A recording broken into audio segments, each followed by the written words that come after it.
Hola, muy buenos días a todos mis hermanos. ¿Cómo les va?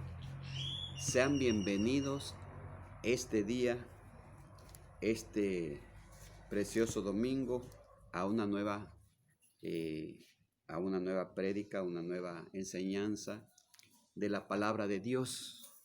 Sea usted bienvenido a este video, a esta casa.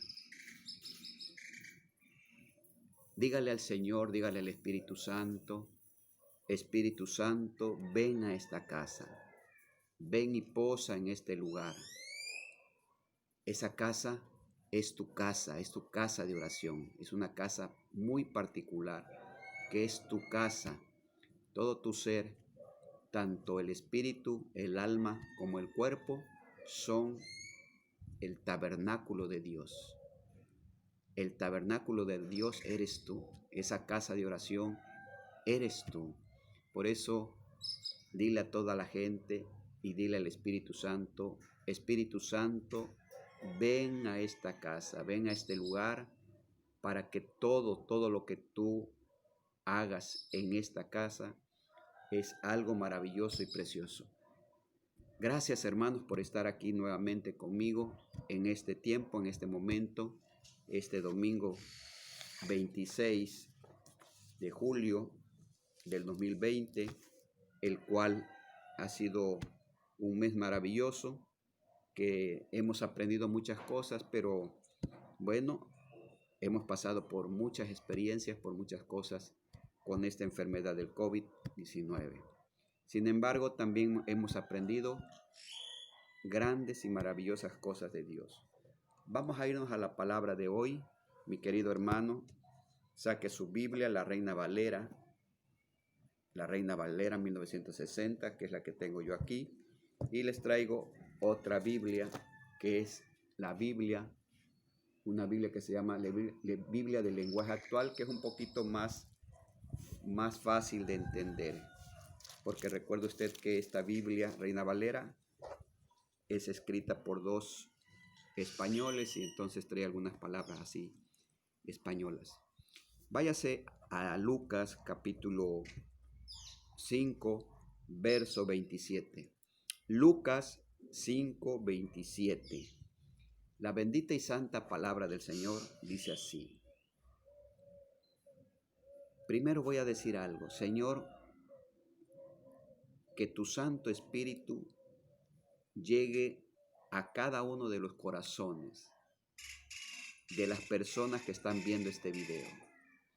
Señor, toca su corazón, quebrántalo, Señor, quita venda, quita todo falta de esos oídos sordos, esos ojos sordos, esos ojos ciegos. Señor, quítalos para que pueda entrar la bendita y santa palabra a través del oído y puedan ver con sus ojos las cosas maravillosas espirituales que tú quieres que todos nosotros podamos ver. Entonces, mi querido hermano, mi querida hermana, váyase ahí a Lucas capítulo 5, verso 27.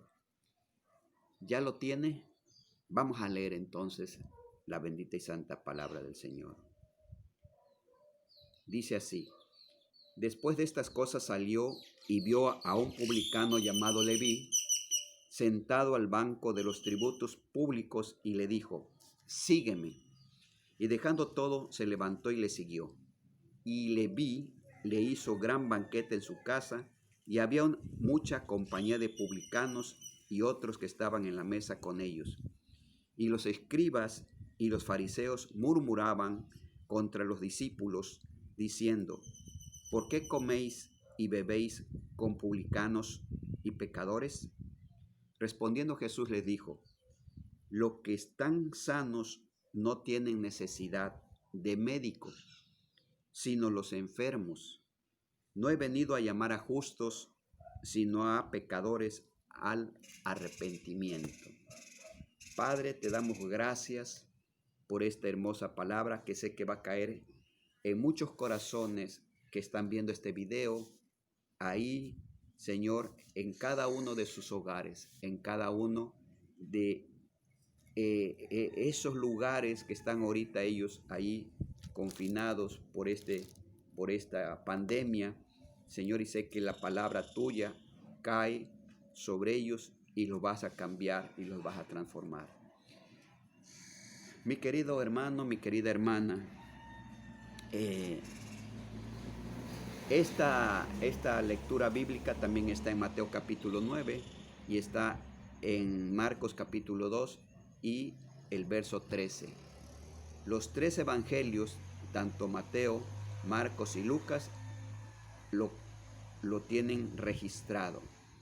Yo leí el de Lucas porque está un poquito más entendible, aunque Mateo es el protagonista de esta palabra.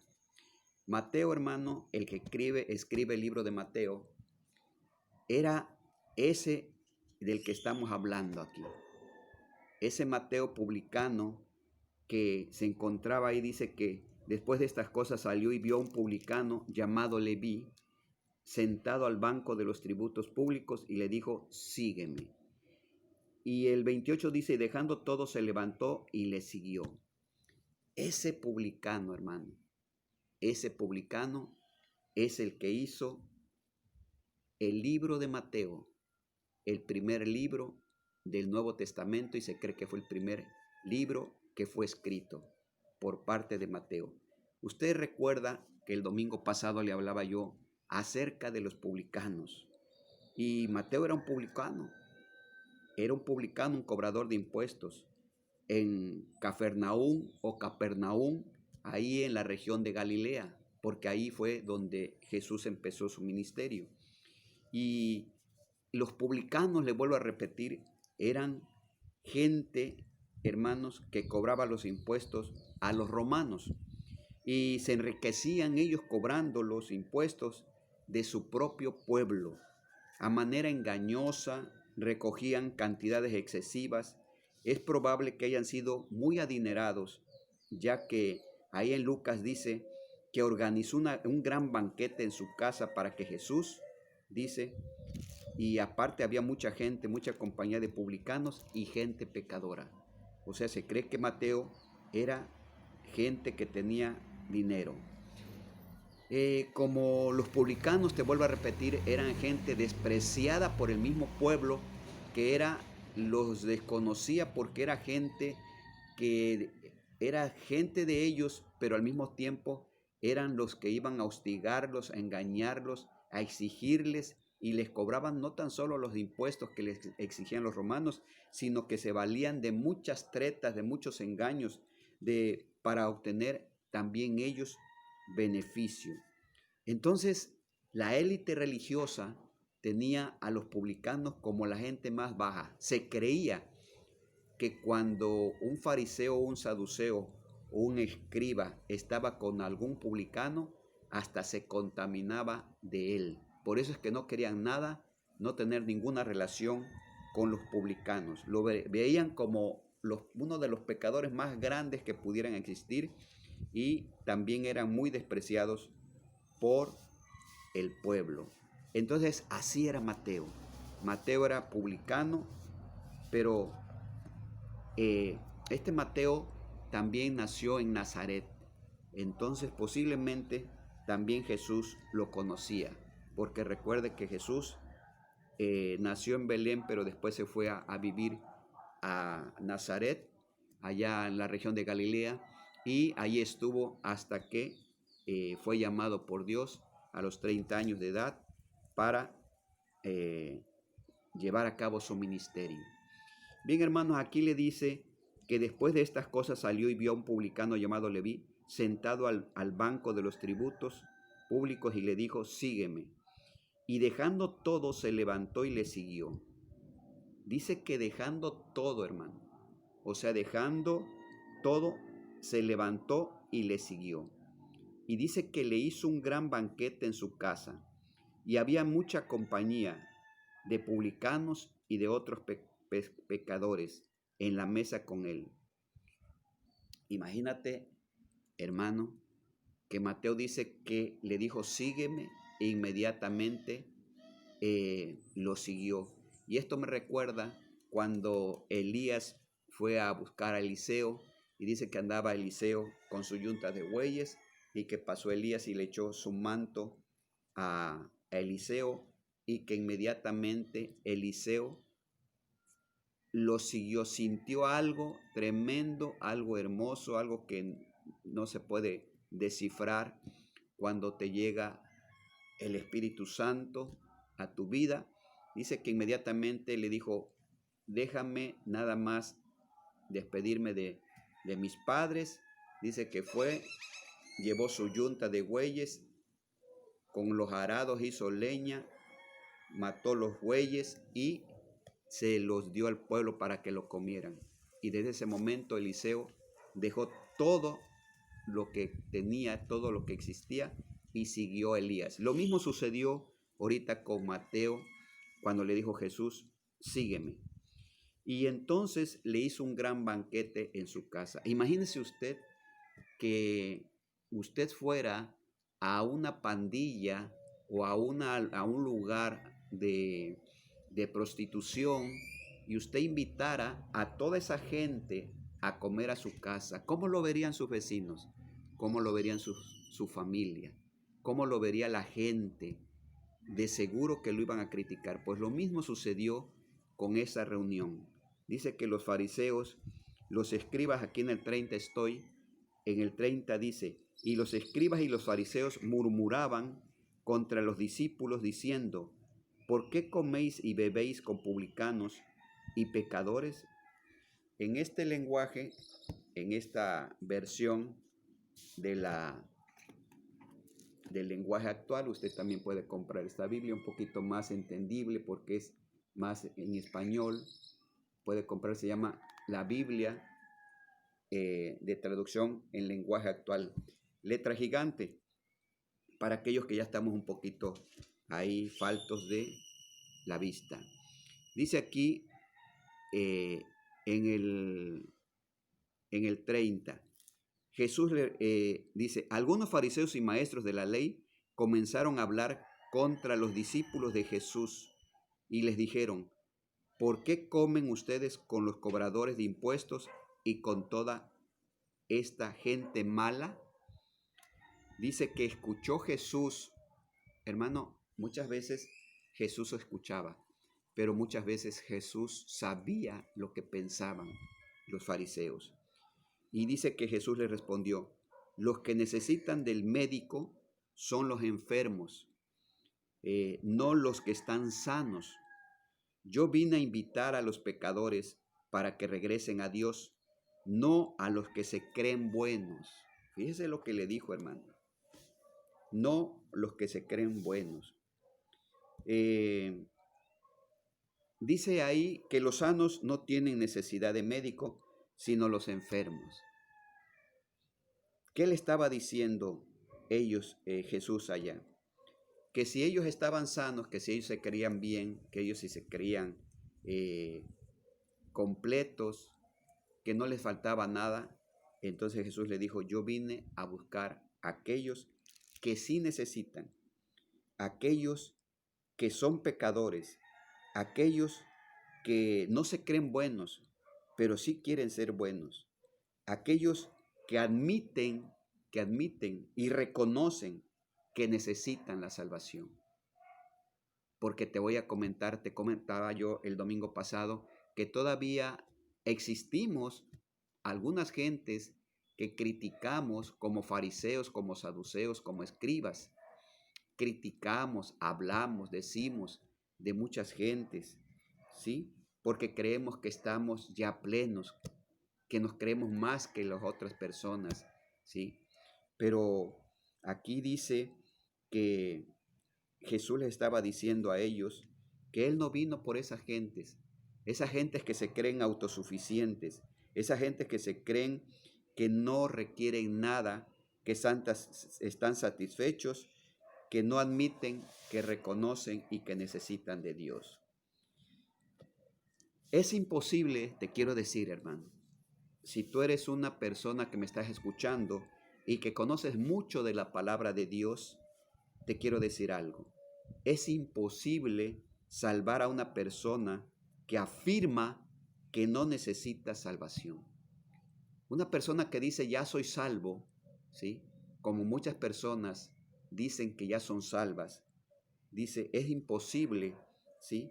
Salvar a una persona. Es imposible que Dios venga a su corazón, porque ya en esa persona hay mucha altivez, hay mucho orgullo, ya se cree que está salvo sin todavía reconocer que es incompleto, que necesita más y más todavía del Espíritu Santo.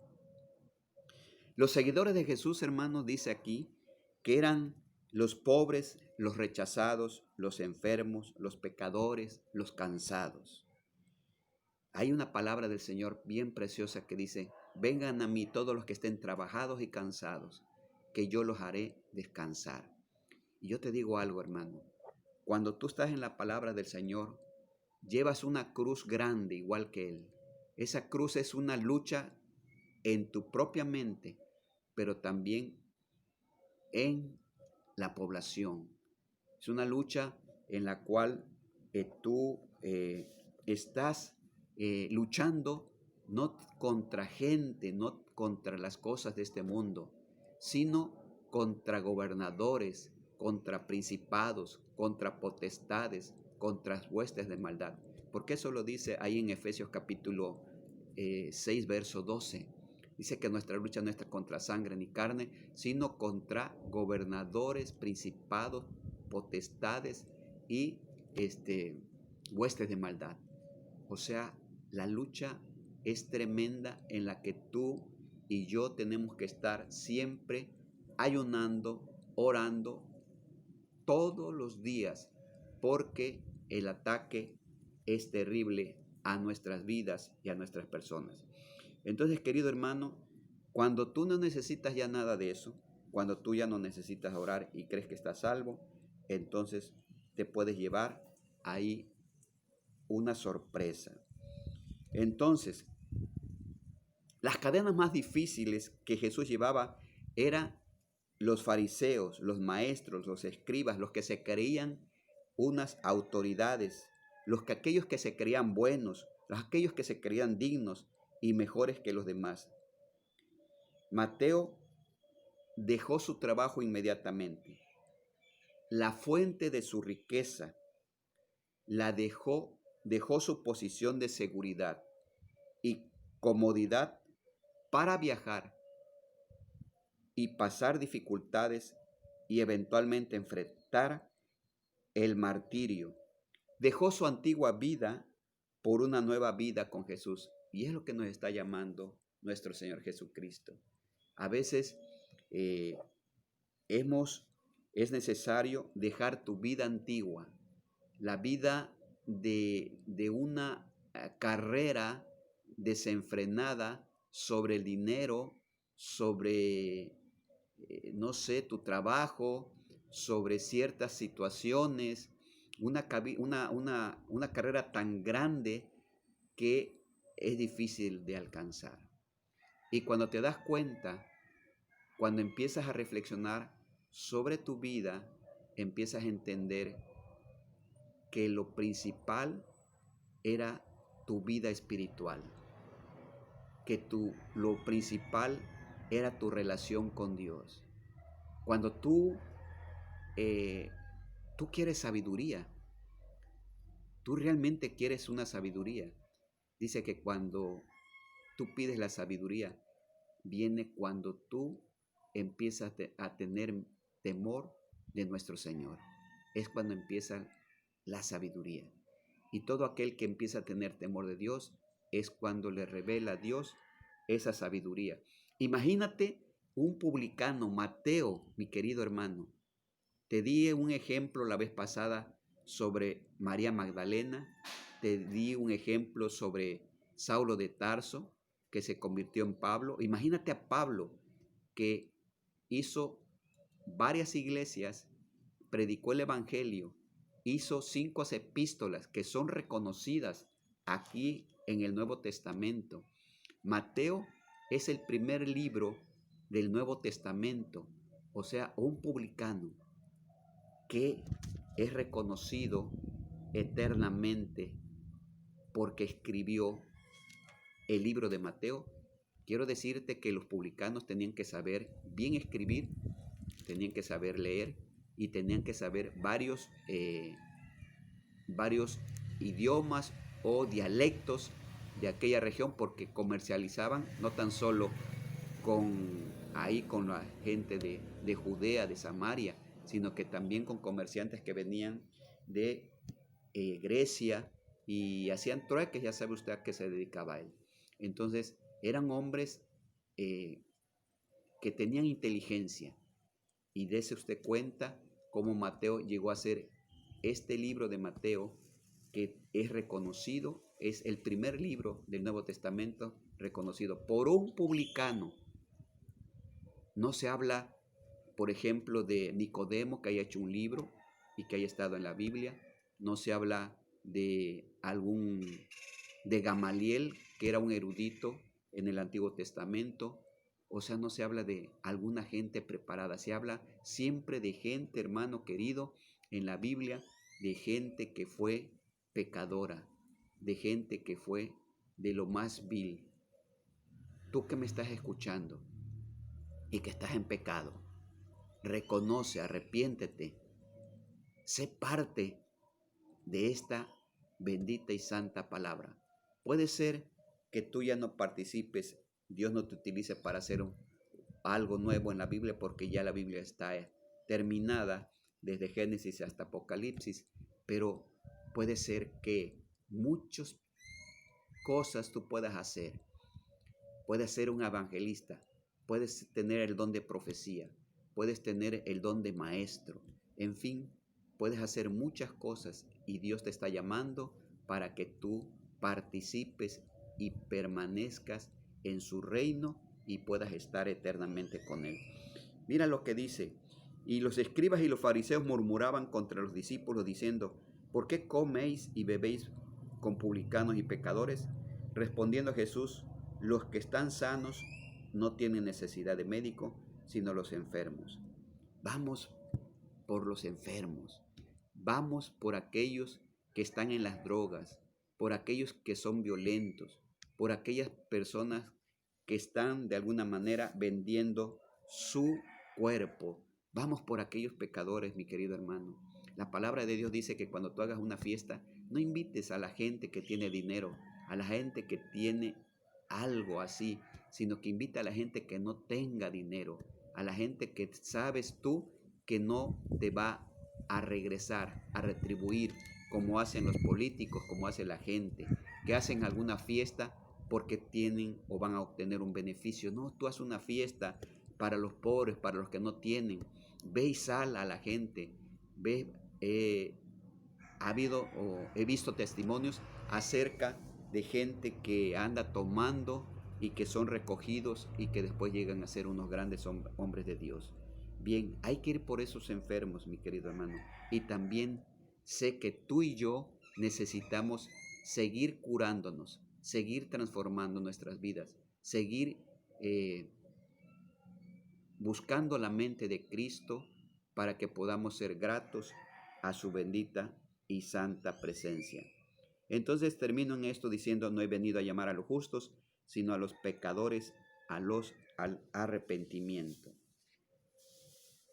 Mira, hermano, no necesitas muchas cosas.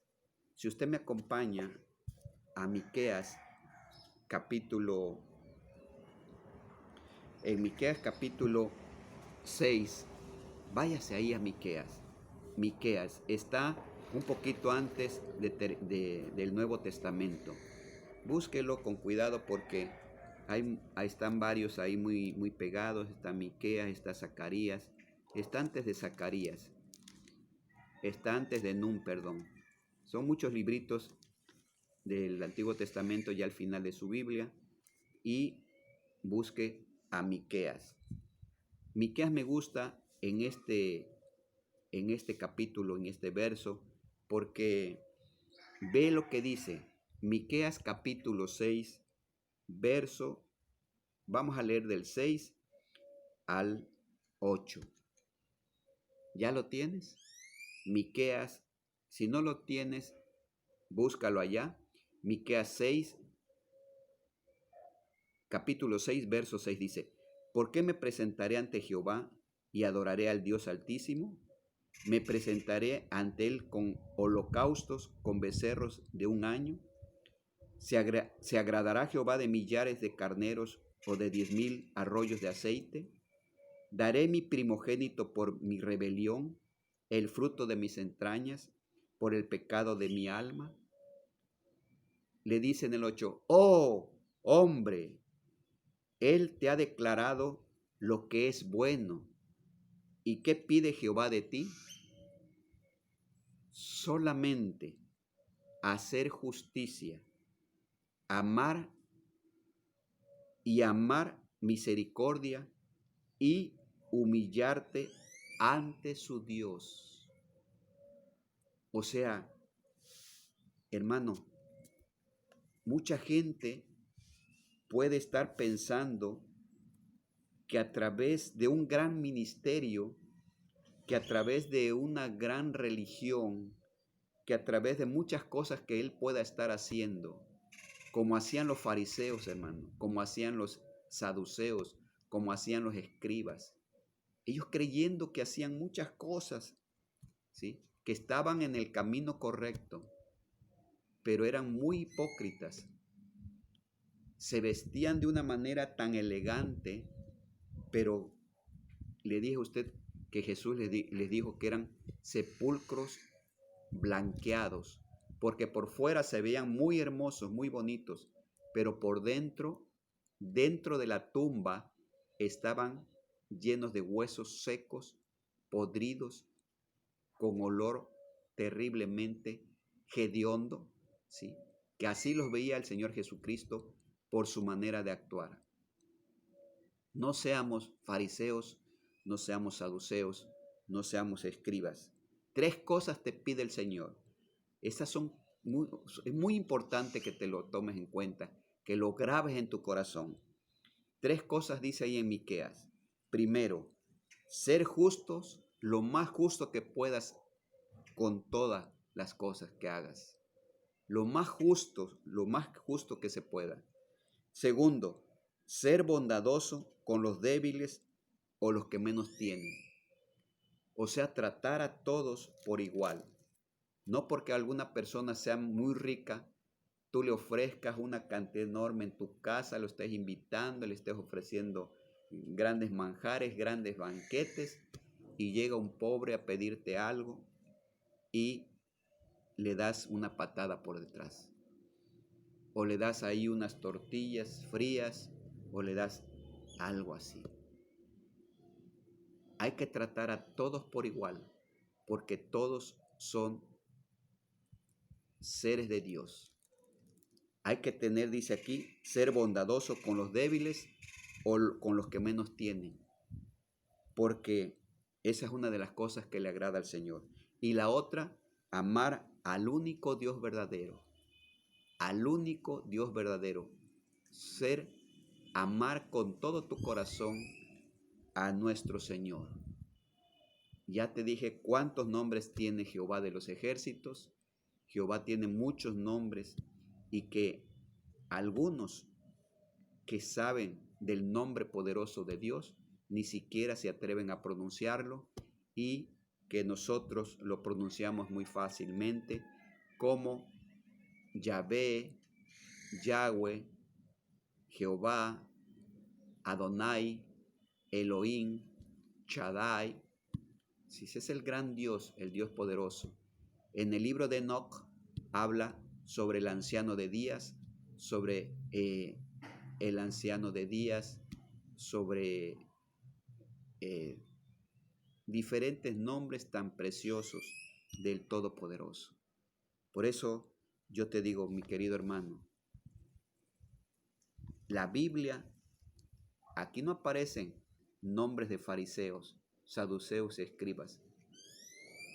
Se aparece un reconocido erudito de la palabra de Dios como Gamaliel, pero nada más una vez aparece su nombre. Pero imagínate que Mateo, siendo un publicano de lo más vil, aparece en primer lugar en el Libro Testamento el libro de Mateo, ¿sí? Saulo de Tarso aparece con 5 epístolas, ¿sí? María Magdalena aparece con su nombre completo en varias partes de la Biblia. Todos, Jesús vino a sacarnos de las tinieblas a su luz admirable. ¿Y sabes qué hace Jesús? Te hace rey y sacerdote para siempre, porque no termina nuestra vida aquí. La vida continúa, y cuando nacemos de nuevo y cuando muere este cuerpo y mueres en Cristo Jesús, empieza un nacimiento eterno para siempre junto con nuestro Señor. No hay muerte para Dios. La muerte fue vencida. Y lo que te quiero dar a entender, que tú y yo tenemos esa oportunidad de seguir transformando nuestra vida en la mente de Cristo. Y si no te has convertido, conviértete en un verdadero adorador de Cristo. Cristo te ama. Cristo vino al mundo para ti. Cristo vino para el arrepentimiento y perdón de los pecados. Él no vino para juzgar al mundo. Él vino y le da la oportunidad a toda la gente que quiere tener una vida diferente. Si tú eres una persona dedicada a la vida galante, o eres una persona dedicada a prestar dinero, o eres una persona que está tomando, que está fumando, o no sé, todas las personas que mencioné hace 15 días, créeme que es hermoso. Dios te está hablando en tu corazón para que te conviertas en un sacerdote legítimo